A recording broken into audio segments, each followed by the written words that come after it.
This is Mrs. Franklin D. Roosevelt's regular Sunday evening broadcast at 6:45 Eastern Wartime. Good evening, ladies and gentlemen.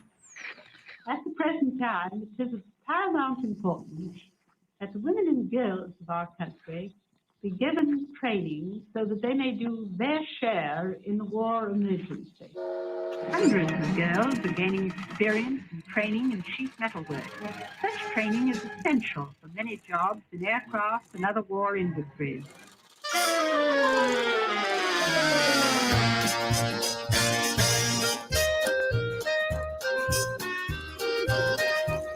This picture was taken outside of Gussack's Machine Products in Long Island City. And I'm dressed in my work clothes. The first department I was sent into, I stood at a kick press. There were machines here. You felt like you could do something.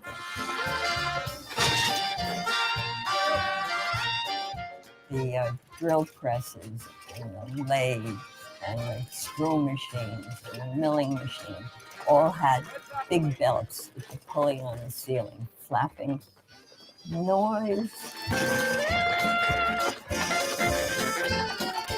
My then husband went into the service 6 months after Pearl Harbor, and many of the young women were in the same position. I was living with my sister at the time. I'd come home from work and she said, "Number one, you stink. Get out of here, go take a shower."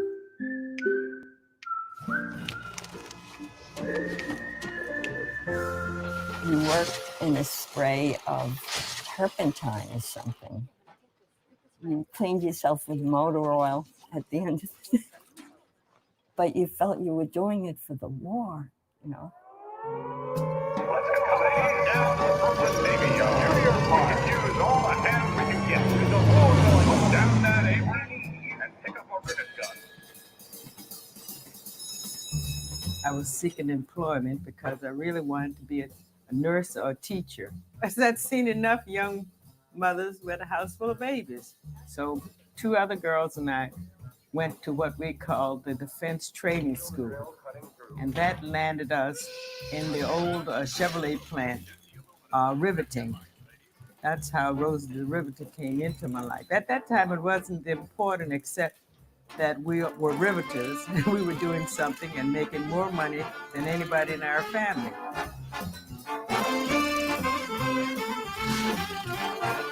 Well, I repeated to myself, when I get enough money, I'll have more than 2 pairs of shoes. Because when I was young, we had a pair of shoes to wear to school and a pair to wear to church. So my dream was to have more than 2 pairs of shoes. So when I got my first money, after I bought the war bond, gave mother some, I would buy a piece of clothes for my wardrobe. People of color could not try on clothes downtown. If you bought it and didn't fit it, even you couldn't take it back. And some stores, we couldn't even go into downtown. So that's one part of Baltimore that people don't want to dwell on them.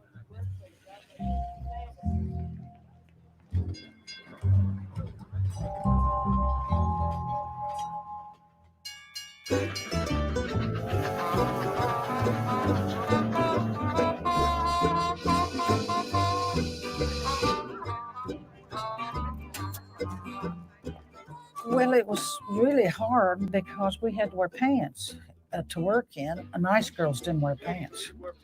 And I'd never worn pants in my life. So first thing when I get there, I say, put the pants on. And that was hard to do.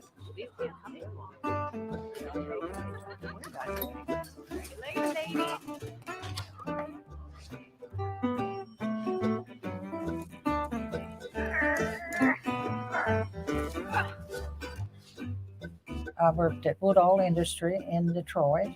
I made the Curtiss Wright Helldiver, which was a dive bomber that traveled on ships and then bombed from the ships. Pilots didn't really like to fly them, but when they went out, they knew they were coming back because they were serviceable. They'd get shot up every which way and then almost always get back to the ship with them. But when they got back to the ship, and here's my tearjerker, they had pushed them off in the ocean because I couldn't stand it when they'd say they pushed my hell diver off in the ocean, but they weren't fit to fly again. But it really did hurt to think my hell diver was going in the ocean.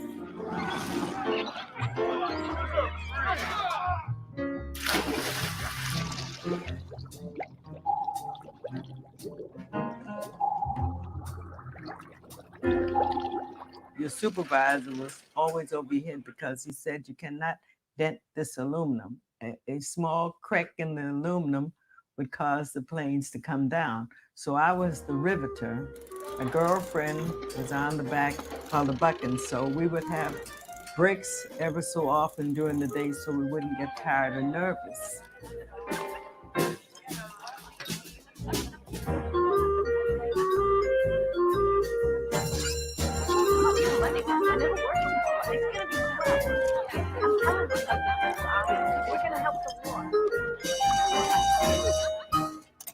Tricks were played on newcomers like me. I'd be sent to the tool room. That was like a big cage with all kinds of tools to get a left-handed hammer or ask for a bastard file just to make me blush, you know. So I grew with it.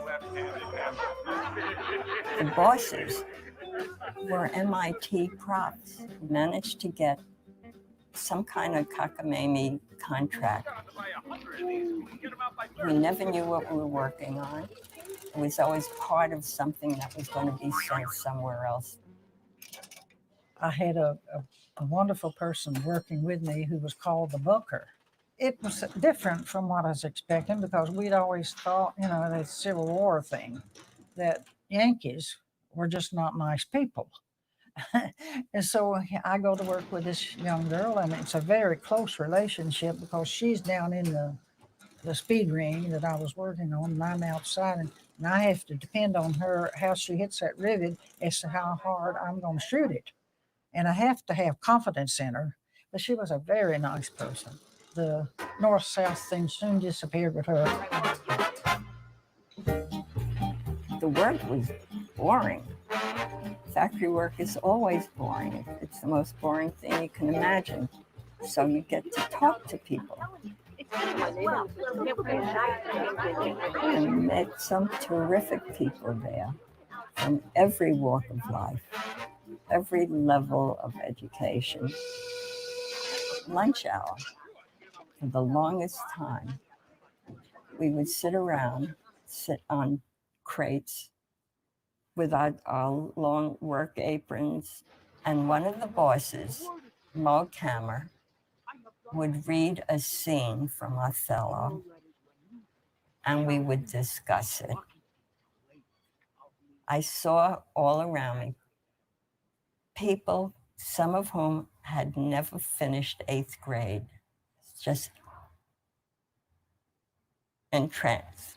We all went to see Othello, and we saw Paul Robeson and Udo Hagen and Jose Ferrer as Iago. From a factory. Roosevelt, his wife mostly, said, if you don't hire black women, we're going to take your contract. So it didn't take long for them to hire black women.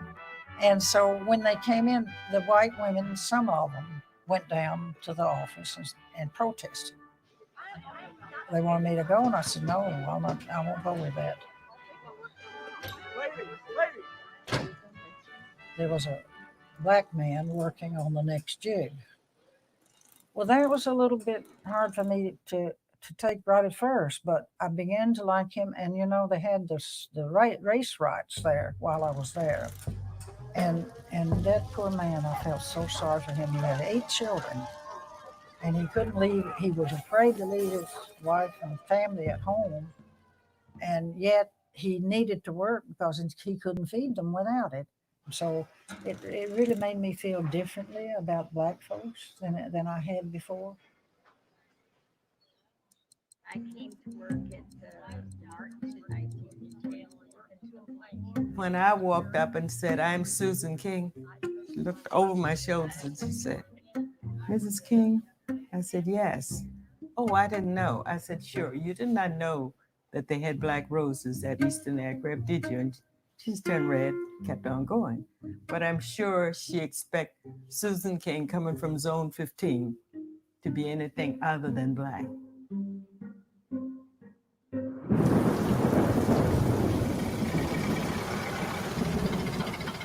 I had started working at 40 cents an hour.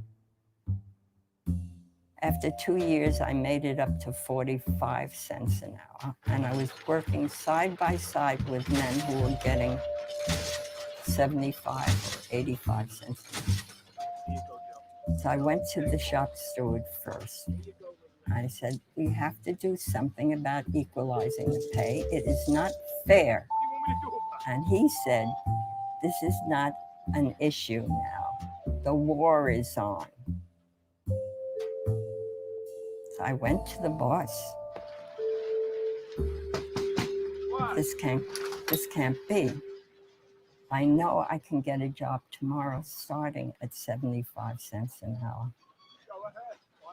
So he said, I won't stop you.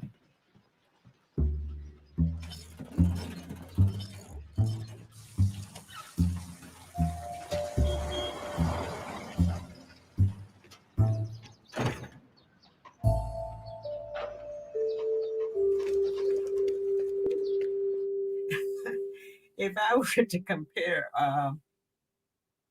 the roses of yesterday, it was just as far-fetched for us to do what we're doing as the first woman to go up in space. What are they looking back? You look back and you said, I've done this. Now the woman up in space, it'll be years before she understands why she went in space. And I guess we're somewhere out there. Roses actually did not know what they were doing and why they were doing it. If I could compare us, I guess we were out there in space, but we did it. When you think about it, the world was on its knees. Europe was down, you know. England was gone. France was gone. And here we were. Most of our Navy was gone, except the carriers. And the plane I built flew from a carrier. Now that's a wonderful story. And my little plane could help bring us out of that. It was a little plane, but it was noisy, and it blasted them.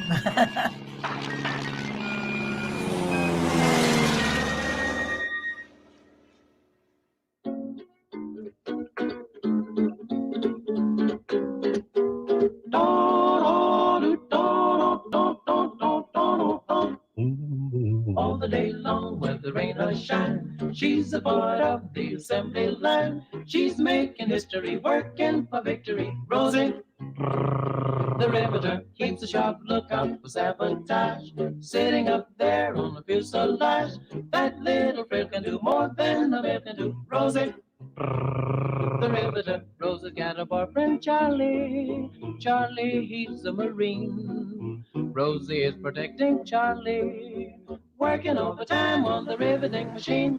When they gave her a production lead, she was as proud as a girl could be. There's something true about red, white, and blue about Rosie, the Riveter.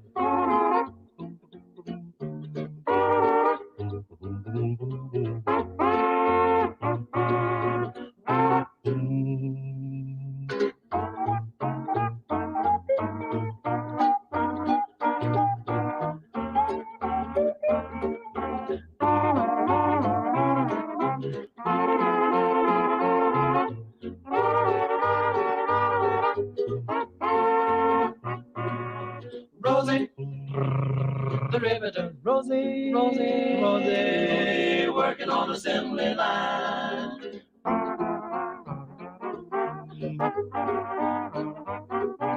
Rosie, Rosie, Rosie, the Riveter on the assembly line.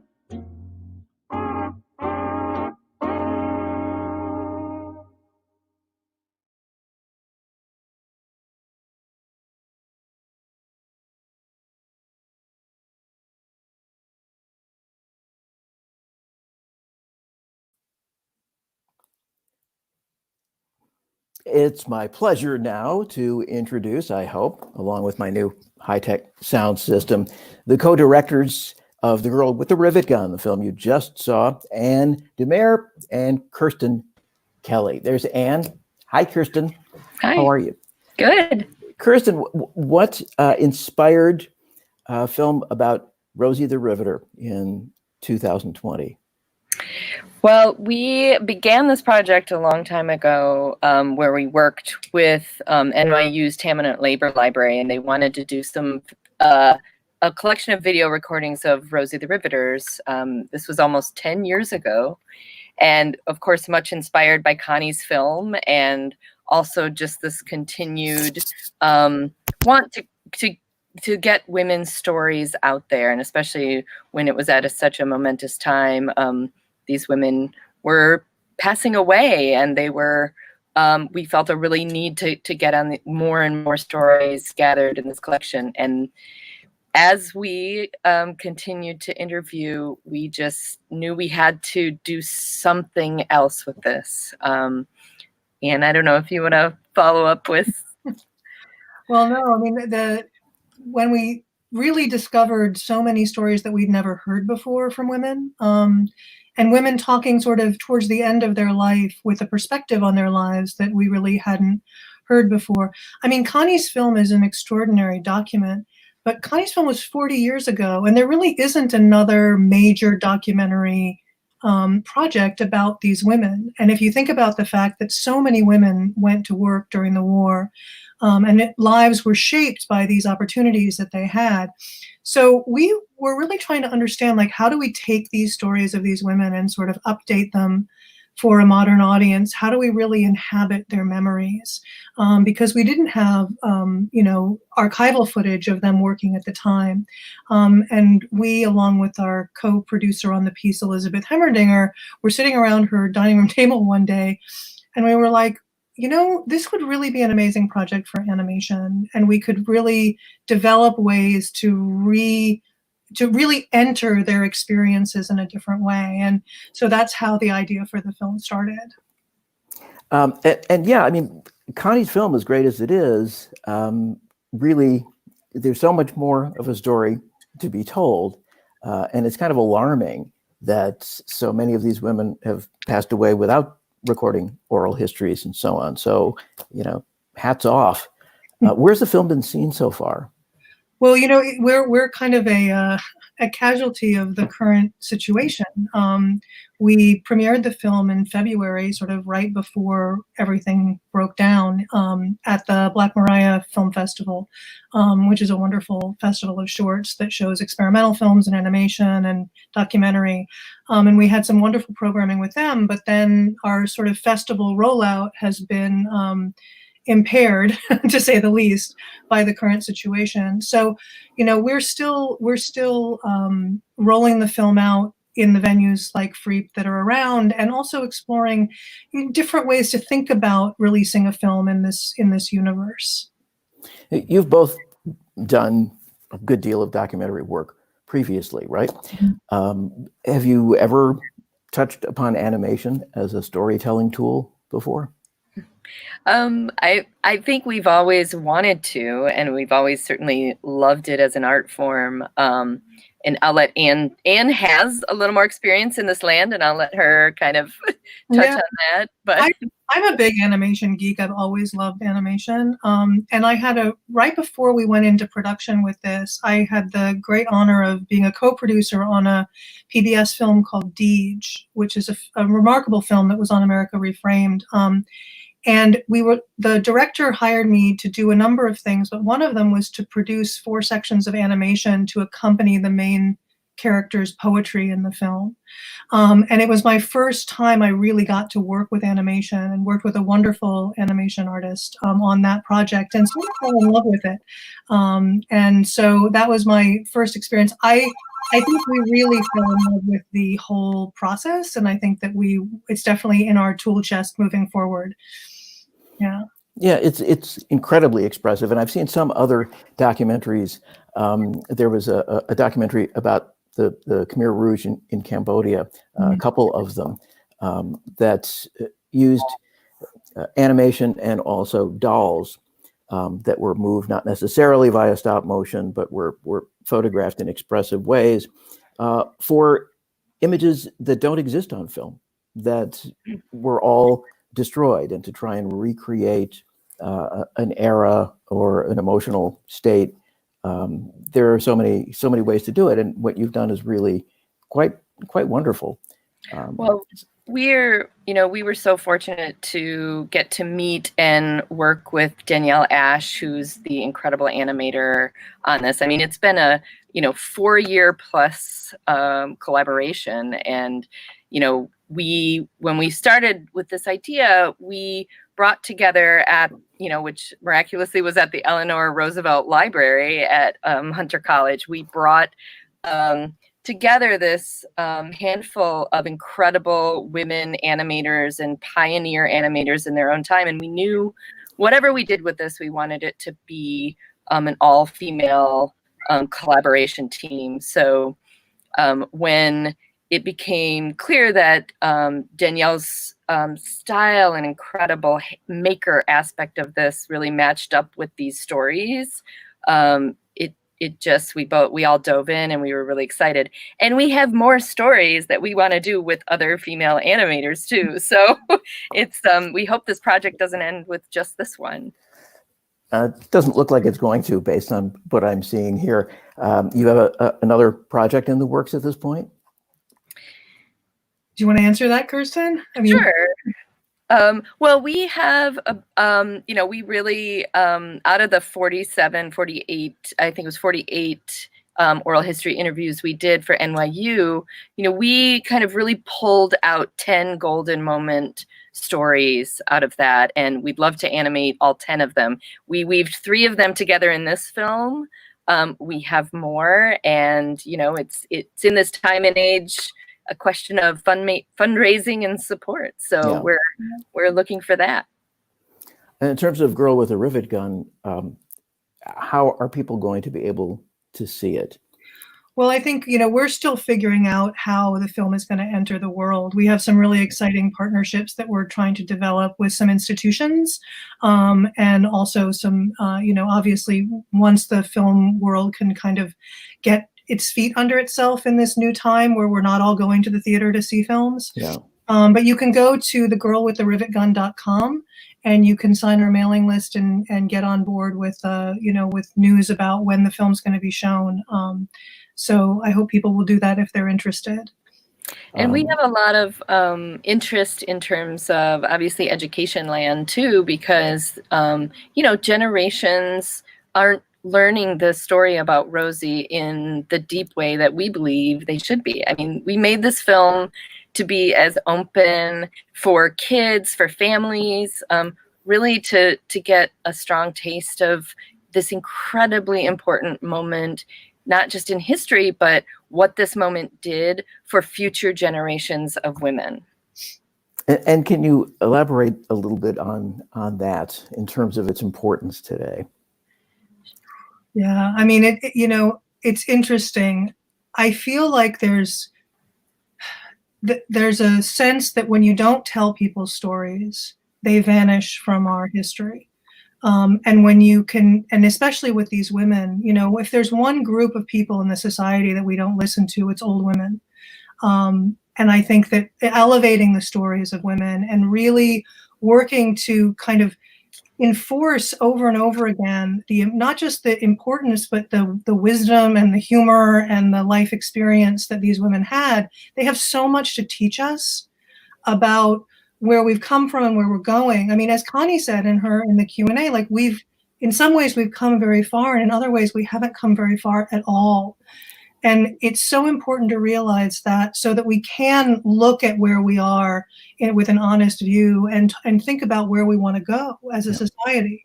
And it feels like there's a shift now with there has been more of a focus on women's stories in the past few years, largely because of the Me Too movement and the Time's Up movement, and sort of a re-evaluation of how we listen to women and women's experiences. And so it feels really positive to be elevating these stories at this moment. And you've also, I'm sorry, go ahead. Oh, Go no, ahead, I Grace. was just going to say that I think so many women, certainly of our generation, you know, we have this powerful poster. We have this "we can do it" icon that has become such, you know, a rally cry for women. But learning that through these women's stories, just the historical meaning of that, that it's not just a poster girl, that there were so many women at this time that went to work like never before.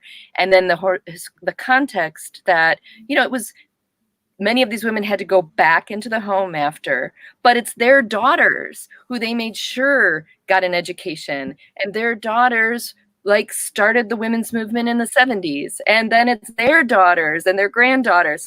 So looking at it in terms of generational history, I think this was such an incredible moment in time, and we need to really understand that. And it's a story that did not end in 1945 or in 1950 or 60 or 70. And your film, one of the great things about it is that it, in its style and its attractiveness as a piece of film, I think it's capable of inviting a lot of younger viewers into it, where they will find the heart of the story. But it's a beautiful object as well.